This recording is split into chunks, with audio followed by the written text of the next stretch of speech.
শুনছেন, আপনি একবারে সর্বশেষ বক্তব্য এক কথায় বলবেন 1 মিনিটের ভিতরে কি করণীয়, ঐক্য প্রক্রিয়া নিয়ে কি করণীয়? এতক্ষণ আমরা যে সংলাপ করলাম, 1 মিনিট।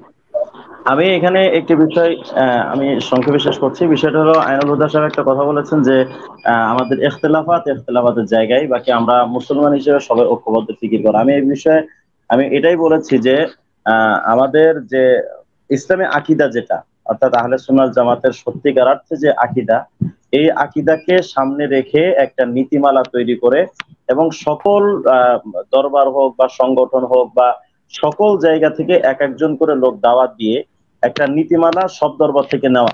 এক কথা আমি সহজ আরো বলি, প্রত্যেকটা দরবার থেকে বা প্রত্যেকটা সংগঠন থেকে তাদের অভিমত গুলো নেওয়া, অভিমত গুলোকে সামনে রেখে একটা টিম গঠন করা। এই টিমগুলো সকল দরবারের অভিমত, সকল জায়গার অভিমত গুলোকে এক করে একটা চূড়ান্ত নীতিমালা তৈরি করবেন।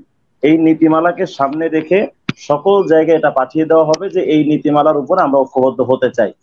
আমার মনে হয় এভাবে যদি কাজটা করা হয় অনেক সুবিধা হবে। কিন্তু যদি এমন হয় যে সকল জায়গার মতামত আমি শুনলাম না বা তাদের থেকে আমি খোলাসা বিষয়টা নিলাম না, তো তাহলে ঐক্যবদ্ধ হওয়ার বিষয়টা অনেকটা দূরে চলে যাবে আমার মনে হয়। ধন্যবাদ আপনাকে। মুফতি জহিরুল ইসলাম পরিধি 1 মিনিটে আপনি যদি বলেন। জি, ধন্যবাদ। সর্বপ্রথমে আমি আমাদের প্রিয় ভাই মুফতি রিজন রফিকি ভাইকে ধন্যবাদ জানাচ্ছি। আসলে ইনশাল্লাহ সাক্ষাৎ হবে এবং কথা হবে, মোলাকাত হবে ইনশাল্লাহ। আর সবাইকে ধন্যবাদ জানাচ্ছি। আসলে মূল হচ্ছে আমাদের মুরব্বী আল্লামা ডক্টর মাহবুর রহমান হুজুর বলছিলেন যেটা, আমরা সবাই মিলে এই দূরত্বটা তৈরি করার জন্য, যে আজকে যেমন আমরা 5 জন একসাথে বসাতে আমাদের মৌলিক মনস্তাত্ত্বিক অনেক দূরত্ব কমে গেছে এবং ভালোবাসা সৃষ্টি হয়েছে। তো আমরা বিভিন্ন হুজুরের যতগুলি লিস্ট দেখলাম, বিভিন্ন দরবার শরীফের যারা পীর সাহেব আছেন বা নেতৃস্থানীয় আছেন বা ওলামা ইকরাম আছেন, আমরা তাদেরকে ঐক্যবদ্ধ করি, এক জায়গায় বসি, খাওয়া দাওয়া করি, এবং হুজুর যে কোনো একজন দায়িত্ব নেন, আমরা খাওয়া দাওয়া করি, বসি, একসাথে গল্প গুজব করি, কথাবার্তা বলি, এবং দেখা যাবে আমাদের এইভাবে করতে করতে একসময় আশা করি অনেকটাই মনস্তাত্ত্বিক দূরত্ব দূর হবে এবং আমরা ঐক্যের ব্যাপারে ইসলামের সামগ্রিক বিষয় এবং আমাদের গুরুত্বপূর্ণ ইস্যুগুলোতে আমরা এক জায়গায় হইতে পারবো এবং ঐক্যবদ্ধ থাকতে পারবো।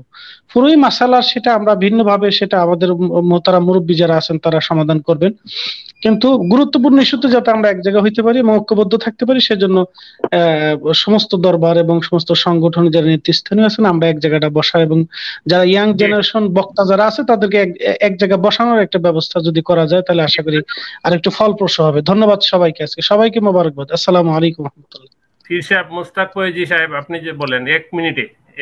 জি আলহামদুলিল্লাহ, অত্যন্ত চমৎকার, চমকপ্রদ। মাহবুব হুজুর যে দায়িত্বটা নিয়েছেন এবং কাজ করছেন, আমি তার সাথে একমত এবং আমি এটাই মনে করি যে একটা দিন চলে যাওয়া মানে জীবন থেকে একটা দিন ঝরে যাওয়া। সুতরাং এই হেলায় একটা সেকেন্ড সময় নষ্ট না করে যত দ্রুত সম্ভব, আজকে যেমন আমরা ঘোষণা দিলাম আমরা 5 জন 1, 500, 5000 আর সমগ্র জনতা নিয়ে আমরা ঘোষণা দিতে চাই আমরা একই ছিলাম, একই আছি, একই থাকবো ইনশাআল্লাহ। ধন্যবাদ। আমরা চলে যাবো ডক্টর মাহবুবুর রহমান। আপনি জানেন আমাদের অনুষ্ঠানটি অনেকেই ফলো করছে। আমরা এখানে একটি প্রশ্ন তোলার সাথে সাথে যেহেতু ব্যাখ্যা চলে আসছে যে এখানে 116 জনকে দাওয়াত করা হচ্ছে, কাউকে দাওয়াত করা হচ্ছে, এই জন্য আমরা আনন্দিত উৎফুল্লিত যে আমাদের অনুষ্ঠান কর্তৃপক্ষ অনেক আলিম উলামা আমাদের চোখ রাখছেন। আপনি 1 মিনিটে বলবেন আপনার মতামতটা শুধু ঐক্য প্রক্রিয়া নিয়ে। আলহামদুলিল্লাহ 116 জনের প্ল্যাটফর্ম থেকে একটা প্রয়াস চালাচ্ছেন প্রোগ্রাম, এটা একটা খুশির খবর। তারা একসাথে হোক না, কারণ আমি 116 জন সবাই চিনি এবং তাদের মধ্যে যে একতলাপ সেগুলো আমরা অনেক জানি, কিন্তু যদি একটা উসিলা যদি ওখানে একসাথে হয় তো একটা প্ল্যাটফর্ম সেখানে হতে পারে।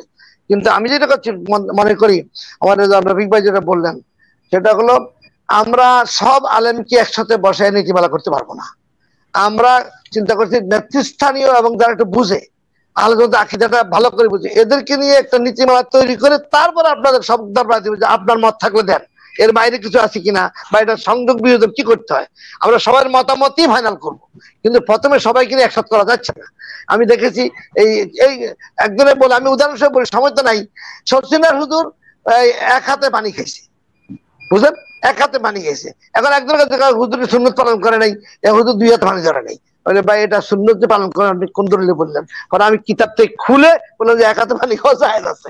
এই যে ক্ষুদ্র জিনিস নিয়ে মাথার মধ্যে এমন ঢুকছে যে তাকে বরদাস্ত করা যায় না। আমি এই জন্য আমরা ফুলতলির শাহান সাহেবের সাথে আলাপ করেছি, যারা আছে আরো কয়েকজন আমার সাথে আলাপ করেছি যে আমরা বসবো, খুব তাড়াতাড়ি বসে আমরা তালিকা করে একদিন একসাথে চা খাবো। জহির ভাই বলছেন একসাথে খাবো, বসবো, বসে একটা নীতিমালা করে তারপর আমরা সব দরবারে যাবো যে এই নীতিমালার সাথে আপনি একমত হলে সাইন করেন, আর দ্বিমত থাকলে কোথা কোথায় সংশোধন বলেন, আমরা সংশোধনে নিব, কোনো সমস্যা নাই। এইভাবে সবাই যোগাযোগ করে একটা পেপার তৈরি করে আমরা ময়দানে আগাবো ইনশাআল্লাহ। আল্লাহ আমাদের তৌফিক দান করুন। ধন্যবাদ। আমাদের পূর্ববর্তী সংলাপে ফুলতলির উত্তরসূরি মারজান আহমেদ সাহেব ছিলেন। এই আজকের সংলাপে ফুলতলি দরবারের একজন খলিফা আইনুল হুদা সাহেব আছেন, আপনি জানেন। আপনার শেষ মতামতটি একটু বলেন। আলহামদুলিল্লাহ, অনেক কথা।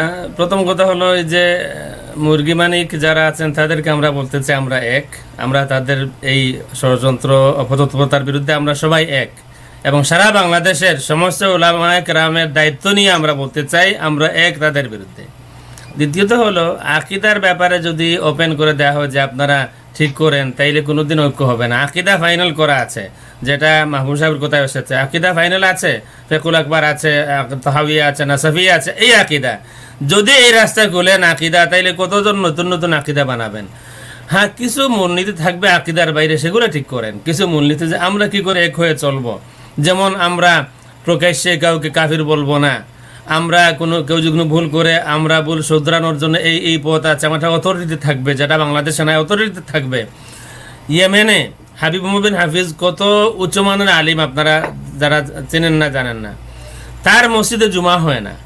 বিশাল মসজিদ, 2,500-3,000 ছাত্র আছে, কিন্তু জুমা হচ্ছে না। কেন? বললেন যে জুমা হবে মসজিদের রাউতাতে। কেন সেখানে কেন? তখন বললেন যে না, এখানে মুফতি আছেন, মুফতি হাবিব বিন হাফিজ ওনার মসজিদে জুমার অনুমতি দেন নাই। হাবিব বিন হাফিজের মতো মানুষ বিশ্বজোড়া নাম আহলে বায়তের, তার মসজিদে মুফতি সাহেব জুমার অনুমতি দেননি, তিনি আরেক মসজিদে যায় নামাজ পড়েন। তা আমাদের এমন ঠিক হবে, অথরিটি থাকবে, তার কাছে আমরা কমপ্লেন করব। তারপরে এই নীতিগুলো ঠিক হোক, আকীদা ফাইনাল করা আছে, এই আকীদার কিতাব আমাদের, এই আকীদার ভিত্তিতে আমরা একমত। হ্যাঁ, আকীদা বাদ দেওয়া যাবে না, সামগ্রিক ঐক্যের ব্যাপার যখন আসবে তখন অবশ্যই আকীদা আসবে। কিন্তু কিছু বিষয় আমি বলেছিলাম যখন জেলে যাওয়ার সময়, ওই সময় এগুলা না দেখে শুরুতে আমরা একমত যে আমরা এটাকে প্রতিরোধ করব যাতে আমাদেরকে জেলে যেতে না হয়, তারপরে আমরা বসি। জি, ধন্যবাদ। ধন্যবাদ।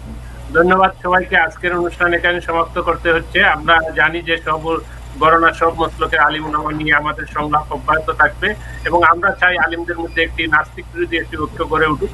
সেই প্রত্যাশা থেকে আজকের এই অনুষ্ঠান এখানে সমাপ্ত করছি। সবাইকে ধন্যবাদ। আসসালামু আলাইকুম।